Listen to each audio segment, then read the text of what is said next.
할렐루야. 하나님께서 오늘도 우리에게 새날을 주셨습니다. 하나님께서 주신 이 날 하나님을 영화롭게 하며 또 이웃에게도 유익을 끼치는 삶을 사시기를 소망합니다. 기도하겠습니다. 아버지 하나님, 우리를 불러 거룩하게 하시고 또 하나님께 예비하는 하나님의 백성으로 삼아주심을 감사합니다.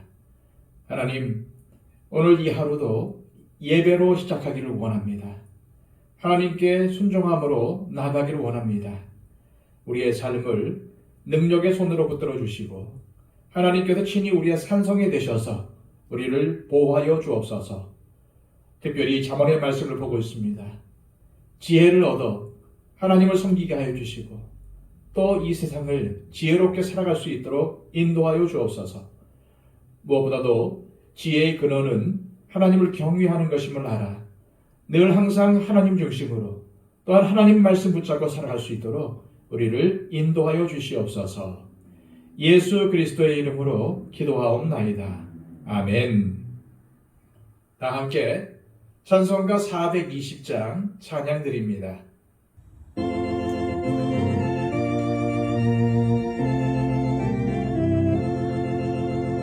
너 성결케 위해 늘 기도하며 너 주 안에 있어 늘 성경 보고 온 형제들 함께 늘 사귀면서 일하기 전마다 너 기도하라. 너 성결케 위해 내 머리 숙여 저 은밀히 계신 내 주께 빌라. 주 사귀어 살면 주 닮으리니 널 보는 이마다 주 생각하리. 너 성결케 위해 주 따라가고 일 다급하여도 당황치 말고 참 즐거울 때나 또 슬플 때나 너 주님만 믿고 늘 따라가라. 너 성결케 위해 늘 기도하며 내 소원을 주께 다 맡기어라. 너 성령을 받아 주 섬겨 살면 저 천국에 가서 더 잘 섬기리. 이 시간 우리에게 주시는 하나님의 귀한 말씀은 구약성경 잠언 6장 20절에서 35절까지의 말씀입니다. 구약성경 916쪽입니다. 내 아들아, 네 아비의 명령을 지키며 네 어미의 법을 떠나지 말고 그것을 항상 네 마음에 새기며 네 목에 매라. 그것이 네가 다닐 때에 너를 인도하며 네가 잘 때에 너를 보호하며 네가 깰 때에 너와 더불어 말하리니 대저 명령은 등불이요 법은 빛이요 훈계의 책망은 곧 생명의 길이라. 이것이 너를 지켜 악한 여인에게 이방 여인의 혀로 호리는 말에 빠지지 않게 하리라. 네 마음에 그의 아름다움을 탐하지 말며 그 눈꺼풀에 홀리지 말라. 음료로 말미암아 사람이 한 조각 떡만 남게 됨이며 음란한 여인은 귀한 생명을 사냥함이니라. 사람이 불을 품에 품고서야 어찌 그의 옷이 타지 아니하겠으며 사람이 숯불을 밟고서야 어찌 그의 발이 되지 아니하겠느냐. 남의 아내와 통관하는 자도 이와 같을 것이라. 그를 만지는 자마다 벌을 면하지 못하리라. 도둑이 만일 줄일 때에 배를 채우려고 도둑질하면 사람이 그를 멸시하지는 아니하려니와 들키면 7배를 갚아야 하리니 심지어 자기 집에 있는 것을 다 내주게 되리라. 여인과 간음하는 자는 무지한 자라. 이것을 행하는 자는 자기의 영혼을 망하게 하며 상함과 능력을 받고 부끄러움을 씻을 수 없게 되나니 남편이 투기로 분노하여 원수 갚는 날에 용서하지 아니하고 어떤 보상도 받지 아니하며 많은 선물을 줄지라도 듣지 아니하리라. 아멘. 우리 눈에 보이는 물질 세계와 그 안에 있는 모든 것은 하나님의 것입니다. 이러한 사실을 생각하지 못하거나 마음으로 동의하지 못한다면 이 세상과 조화를 이루며 살기 어렵습니다. 자문의 말씀은 이 세상 속에서 하나님을 믿는 백성으로서 지혜롭게 살아가는 방법을 구체적으로 가르쳐 줍니다. 그런데 자문의 말씀은 계속해서 인간의 삶에는 두 개의 길이 있다는 사실을 강조합니다. 첫 번째 길은 사람들을 생명으로 인도하는 지혜의 길이고 두 번째 길은 사람들을 멸망으로 인도하는 어리석음의 길입니다. 잠언 말씀의 기록자인 솔로몬은 오늘 본문을 통해서 생명으로 인도하는 지혜의 길을 가기 위해서는 어떻게 해야 하는지 가르쳐 줍니다. 20절, 21절입니다. 내 아들아, 네 아비의 명령을 지키며 네 어미의 법을 떠나지 말고 그것을 항상 네 마음에 새기며 네 목에 매라. 무슨 말씀입니까? 생명의 길, 즉 지혜의 길을 가기 위해서는 아버지의 명령과 어머니의 명령, 즉 하나님의 말씀을 지켜야 하는데 하나님의 말씀을 지키겠다는 다짐으로는 부족하니 말씀을 마음에 새기고 마치 보물을 목에 걸고 다니는 것처럼 하나님의 말씀을 가까이 하고 소중히 여기며 하나님의 말씀의 인도를 받으려고 힘쓰라는 뜻입니다. 우리가 이렇게 하나님 말씀의 인도를 받기 위해서 준비하며 힘쓸 때 하나님의 말씀이 우리의 삶을 인도하며 우리의 인생을 책임지십니다. 그래서 솔로몬은 하나님의 말씀을 이렇게 표현하고 있는 것입니다. 23절입니다. 대저 명령은 등불이요 법은 빛이요 훈계의 책망은 곧 생명의 길이라. 하나님의 말씀이 우리 인생의 등불이요 빛이요 생명의 길이라는 것입니다. 우리는 이러한 하나님의 말씀을 따르기 위해서 힘써야 합니다. 왜냐하면 그래야 우리가 지혜롭게 살 수 있으며 생명의 길로 나아갈 수 있기 때문입니다. 솔로몬은 지혜롭게 살기 위해 그리고 생명의 길로 나아가기 위해서는 음행을 멀리해야 한다고 경고하며 음료를 모든 것을 태워 없애는 불과 숯불에 빗댑니다. 27절, 28절입니다. 사람이 불을 품에 품고서야 어찌 그의 옷이 타지 아니하겠으며 사람이 숯불을 밟고서야 어찌 그의 발이 뒤지 아니하겠느냐. 솔로몬은 5장에 이어서 다시 한번 음행의 위험성에 대해서 경고하고 있습니다. 음행하지 말라, 즉 간음하지 말라는 것은 십계명에도 나오는 하나님의 명령입니다. 간음, 즉 음행의 문제는 동서고금을 막론하고 인간의 삶에 아주 깊숙하게 자리 잡고 있습니다. 그만큼 음행의 문제는 뿌리가 깊고 누구라도 쉽게 범할 수 있는 강력한 죄라는 것을 알 수 있습니다.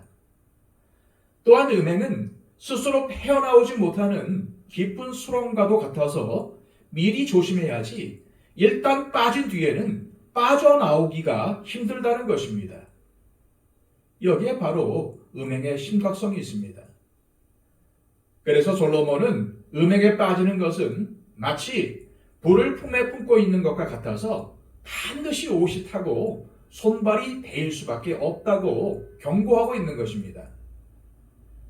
예수님은 우리에게 자기 십자가를 지고 자기를 부인하며 예수님을 따르라고 명령하셨습니다. 여기서 자기 부인이란 자기가 하고 싶고 할 수 있음에도 불구하고 덕을 세우기 위해서, 믿지 않는 사람들을 구원하기 위해서, 또 함께 신앙생활하는 사람들이 나로 인해서 시험에 들지 않게 하려고 하지 않고 참는 것, 자기의 욕망을 부인하는 것이며, 이것이 그리스도인들이 가져야 할 윤리관입니다. 따라서 간음, 즉 음행은 이러한 점에서 그리스도인의 윤리에 어긋납니다. 간음은 자기의 욕구 충족을 제일 우선시한다는 점이 가장 큰 문제이고, 하나님께서 짝지어 주신 배우자를 향한 배려를 찾아볼 수 없다는 점과 순간의 만족과 쾌락을 위해 하나님 앞에서의 서약이 헌신짝처럼 내버려진다는 점에서 그리스도인은 간음을 피해야 하는 것입니다. 또한 솔로몬은 오늘 말씀을 통해서 음행이 어떠한 모습으로 다가오는지 가르쳐 줍니다. 24절, 25절입니다. 이것이 너를 지켜 악한 여인에게 이방 여인의 혀로 호리는 말에 빠지지 않게 하리라. 네 마음에 그의 아름다움을 탐하지 말며 그 눈꺼풀에 홀리지 말라. 음행은 우선 눈과 귀를 통해서 들어옵니다. 외적인 자극으로 찾아오고 미혹하는 모습으로 찾아옵니다. 혀로 호리는 말, 눈꺼풀에 홀리지 말라는 표현에서 알 수 있듯이 음행은 눈과 귀를 통해서 마음으로 스며드는 것입니다. 오늘날 많은 사람들이 휘황찬란한 밤거리에서 쉽게 음행을 하게 되는 이유가 무엇입니까? 시각적인 자극과 황제처럼 떠받들어주는 말에 넘어가기 때문입니다. 유흥업소의 여인과 집에 있는 아내의 차이를 비교한 것을 본 적이 있습니다. 이 두 여인의 차이는 외모와 말에 있습니다. 많은 남성들이 자신의 아내와는 달리 화장빨로 아름답게 꾸며진 모습과 자신을 늘 최고로 인정해주는 말에 넘어갑니다. 그러나 그 달콤함은 잠시 잠깐 누리는 만족일 뿐 결국에는 많은 것을 잃고 영과 육이 폐폐해진다고 경고하고 있습니다. 26절입니다. 음료로 말미암아 사람이 한 조각 떡만 남게 됨이며 음란한 여인은 귀한 생명을 사냥함이니라. 또 29절입니다. 남의 아내와 통간하는 자도 이와 같을 것이라. 그를 만나는 자마다 벌을 면하지 못하리라. 음행에 빠지는 것은 꿀처럼 다르고 기름처럼 매끄러워서 한번 그 유혹을 받으면 물리치기가 힘듭니다. 그러나 어떻게든 물리쳐야지 빠져들면 반드시 해를 입게 될 수밖에 없음을 잠언의 말씀은 경고하고 있습니다. 또한 솔로몬은 음행의 심각성을 알려주기 위해 또 한 가지 비유를 듭니다. 도둑질과 간음을 비교한 것입니다. 30절입니다. 도둑이 만일 줄일 때에 배를 채우려고 도둑질하면 사람이 그를 멸시하지는 아니하려니와 들키면 7배를 갚아야 하리니 심지어 자기 집에 있는 것을 다 내주게 되리라. 도둑질하다 들키면은 7배를 갚아야 한다는 것입니다. 심지어는 자신의 집에 있는 모든 것을 다 내주어야 할 수도 있습니다. 도둑질은 자신의 집을 파산에 이르게 한다는 것입니다. 남의 것을 도둑질하는 죄가 받는 처벌이 이 정도로 심각한데 간음은 이보다도 더 강력한 벌을 받게 된다는 뜻입니다. 그렇다면 강력한 벌이 무엇일까요? 32절, 33절입니다. 여인과 간음하는 자는 무지한 자라. 이것을 행하는 자는 자기의 영혼을 망하게 하며 상함과 능력을 받고 부끄러움을 씻을 수 없게 되나니. 간음하는 자는 육체적으로나 정신적으로 상함을 입고 능력을 받고 부끄러움을 씻을 수 없게 되지만은 그 무엇보다도 영원히 망하게 되는 벌을 받습니다. 다시 말해서 생명의 길에서 벗어나 하나님의 심판을 피할 수 없게 된다는 말입니다. 이것보다 강력한 벌이 어디 있겠습니까? 간음, 다시 말해서 음행에 빠지면 결국 몸과 영혼이 다 망하고 피폐해지고 맙니다.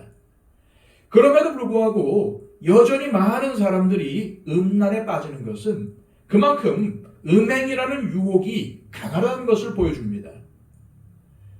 육체를 가지고 있는 우리는 스스로 정욕을 피하기가 쉽지 않습니다. 힘으로도 의지로도 잘 되지 않습니다. 그래서 하나님의 말씀으로 능력과 힘을 얻지 않으면 이길 수가 없습니다. 오늘도 하나님의 말씀을 마음에 새기고 목에 걸고 다닐 정도로 가까이 하여 지혜로운 삶, 승리하는 삶을 사시기를 소망합니다. 이 시간 기도하실 때에 하나님 아버지, 하나님의 말씀은 내 인생의 등불과 빛과 생명의 기름을 냈습니다. 예수님도 사탄의 유혹과 시험을 말씀으로 이겨냈듯이 우리도 하나님의 말씀을 마음에 새기고 목에 걸듯이 가까이 하여 탐심과 육체의 정욕을 이겨내게 하옵소서. 또한 이 세상에 가득한 음란의 영을 없이 하여 주시고 세상 사람들이 쾌락과 육체의 즐거움이 아닌 하나님을 찾는 삶을 살게 하옵소서. 기도하시기를 바랍니다.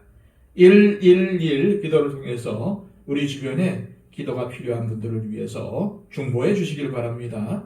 박영채 집사님, 유동프 집사님, 천금수 집사님 건강 회복을 위해서도 기도해 주시기를 바랍니다. 그 밖에 연로하신 우리 성도님들을 위해서도 간절히 기도해 주시기를 바랍니다. 기도하겠습니다.